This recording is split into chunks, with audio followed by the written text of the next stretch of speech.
Excel PU college ಗುರುವಾಯಿನಕೆರೆ, ಕರ್ನಾಟಕದ number 1 PU college. Admissions open now.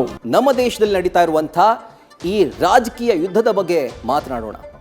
ಮಣ್ಣಿನ ಮಗ ದೇವೇಗೌಡರ ಸಂಸದೀಯ ಪಯಣಕ್ಕೆ ತೆರೆ ಬಿದ್ದಿದೆ.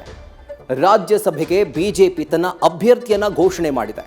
ಇದರೊಂದಿಗೆ ಗೌಡರ ಮರು ಆಯ್ಕೆ ಹಾದಿ ಮುಚ್ಚಿದೆ. 6 ದಶಕಗಳ ಸುದೀರ್ಘ ಇತಿಹಾಸ ತೆರೆಗೆ ಸರಿತಾ ಇದೆ. ರಾತ್ರಿ ಬಿಜೆಪಿ ಕೈಗೊಂಡ ಅಚ್ಚರಿ ತೀರ್ಮಾನ ಮೈತ್ರಿಕೂಟ ಅಷ್ಟೇ ಅಲ್ಲ, ಇಡೀ ರಾಜ್ಯ ರಾಜಕಾರಣದಲ್ಲಿ ಭಾರೀ ಸಂಚಲನ ಮೂಡಿಸಿದೆ.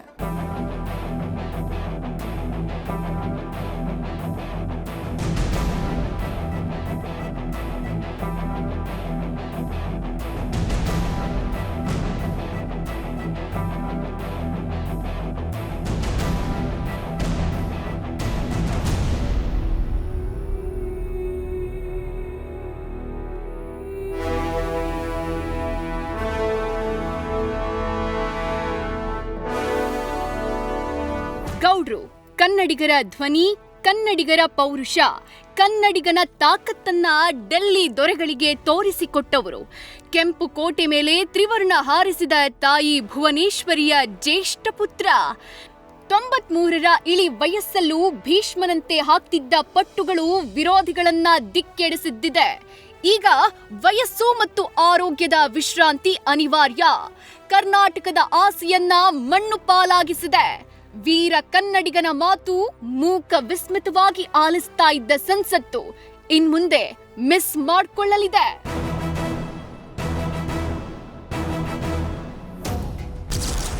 ದೇವೇಗೌಡರ ಸಂಸದೀಯ ರಾಜಕಾರಣದ ಯುಗಾಂತ್ಯ. ಪ್ರೊಫೆಸರ್ ನಾಗರಾಜರನ್ನ ಕಣಕ್ಕಿಳಿಸಿದ ಬಿಜೆಪಿ ಹೈಕಮಾಂಡ್.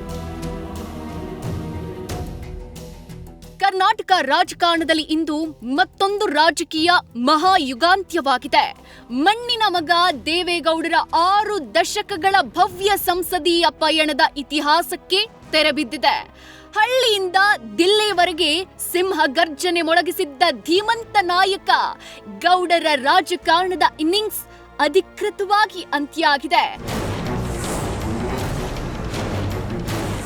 ರಾಜ್ಯಸಭಾ ಚುನಾವಣೆಗೆ ಬಿಜೆಪಿ ತನ್ನ ಹೊಸ ದಾಳ ಉರುಳಿಸಿದೆ. ಪ್ರೊಫೆಸರ್ ಎಂ ನಾಗರಾಜ್ ಅವರಿಗೆ ಟಿಕೆಟ್ ಘೋಷಣೆಯಾಗಿದೆ. ಈ ಮೂಲಕ ದೊಡ್ಡಗೌಡರ ಮರು ಆಯ್ಕೆ ಲೆಕ್ಕಾಚಾರಗಳು ಕಮರಿವೆ. 93 ವರ್ಷದ ಧೀಮಂತ ನಾಯಕ ದೇವೇಗೌಡರ ಮರು ಆಯ್ಕೆಯ ಹಾದಿ ಮುಚ್ಚಿದೆ. ಅವರ ಸದಸ್ಯತ್ವದ ಅವಧಿ ಜೂನ್ 25, 2026ರಂದು ಅಂತ್ಯವಾಗುತ್ತೆ. ಆಕಾಂಕ್ಷಿ ಸುಮಲತಾಗೂ ಬಿಗ್ ಶಾಕ್ ಎದುರಾಗಿದೆ.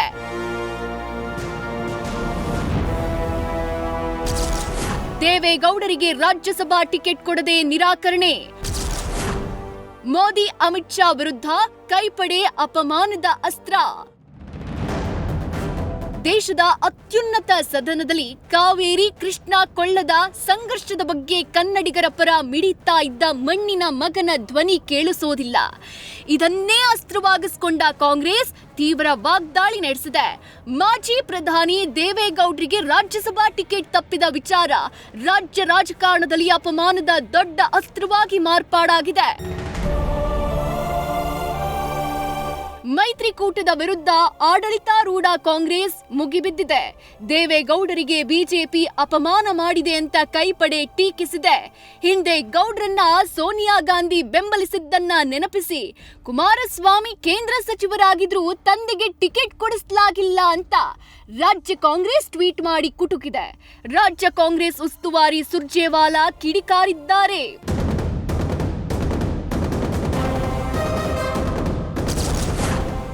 ಕರ್ನಾಟಕಕ್ಕೆ ಅವಮಾನ, ಮುಂದೆ ಸಿಗಲಿದೆ ಸೂಕ್ತ ಉತ್ತರ.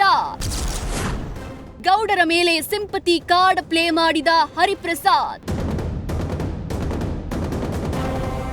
ನೈಟ್ ಟಿಕೆಟ್ ಮಿಸ್ ಆಗ್ತಿದ್ದಂತೆ ಬಿಜೆಪಿ ವಿರುದ್ಧ ಆಡಳಿತ ಕಾಂಗ್ರೆಸ್ ಕರ್ನಾಟಕದ ಅಸ್ಮಿತೆಯ ದಾಳ ಉರುಳಿದೆ. ಕರ್ನಾಟಕವನ್ನ ಅವಮಾನಿಸಿದ್ದಾರೆ ಅಂತ ಕೆಪಿಸಿಸಿ ಅಧ್ಯಕ್ಷ ಹರಿಪ್ರಸಾದ್ ವಾಗ್ದಾಳಿ ನಡೆಸಿದ್ರೆ, ಮಂಡ್ಯ ಕಾಂಗ್ರೆಸ್ ಶಾಸಕ ಗಣಿಗ ರವಿ ಮಾತ್ರ ಗೌಡ್ರ ಮೇಲೆ ಮೋದಿ ತೋರಿಸೋ ಪ್ರೀತಿ ಅದು ನಟ ಭಯಂಕರ ನಾಟಕ ಅಂತ ಕಿಡಿಕಾರಿದ್ರು.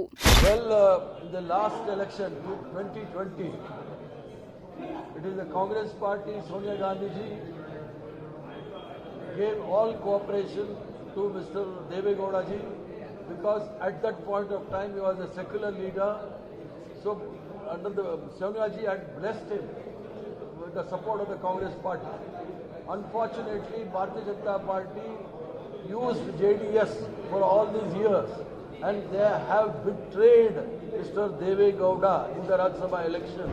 It is not an insult to Mr. Deve Gowda. It is not insult to JDS. It is an insult to Karnataka. ನಾನು ಅವತ್ತಿಂದ ಹೇಳ್ತಾ ಇದ್ದೀನಿ ಜನತಾದಳದವ್ರಿಗೆ, ನಿಮ್ಮ ಗ್ರೌಂಡನ್ನು ಕಿತ್ಕೊಳ್ಳೋದಕ್ಕೆ ಮಾತ್ರ BJPಯವರು ನಿಮ್ಮ ಕೇಡರನ್ನು ಕಿತ್ಕೊಳ್ಳೋದಕ್ಕೆ ಮಾತ್ರ ನಿಮ್ಮ ಜೊತೆ ಇದ್ದಾರೆ. ಬಿಸ್ಕೆಟ್ ಥರ ನಿಮಗೊಂದು ಕೇಂದ್ರ ಮಂತ್ರಿ ಕೊಟ್ಟಿದ್ದಾರೆ, ಆದರೆ ನಿಮ್ಮನ್ನು ರಾಜಕೀಯವಾಗಿ ಸರ್ವನಾಶ ಮಾಡ್ತಾರೆ. ಇದನ್ನೇ ಎಚ್ಚೆತ್ಕೊಳ್ಳಿ. ಆದ್ರೆ ಈ ಬೆಳವಣಿಗೆ ಬೆನ್ನಲ್ಲೇ ಬಿಜೆಪಿ ರಾಜ್ಯಾಧ್ಯಕ್ಷ ತೇಪೆ ಹಚ್ಚೋ ಕಾರ್ಯಕ್ಕಿಳಿದಿದ್ದಾರೆ. ಇಲ್ಲಿಗೆ ಎಲ್ಲವೂ ಮುಗ್ದಿಲ್ಲ, ಮುಂದೆ ವರಿಷ್ಠರು ತೀರ್ಮಾನ ಅಂದ್ರು. ದೇವೇಗೌಡರು ಮಾಜಿ ಪ್ರಧಾನಮಂತ್ರಿಗಳು ಏನಿದ್ದಾರೆ, ನರೇಂದ್ರ ಮೋದಿಜಿಯವರ ಕೈ ಬಲಪಡಿಸಬೇಕು, NDAಗೆ ಶಕ್ತಿ ತುಂಬುವಂಥ ಕೆಲಸ ಮಾಡ್ಕೊಂಡು ಬಂದಿದ್ದಾರೆ.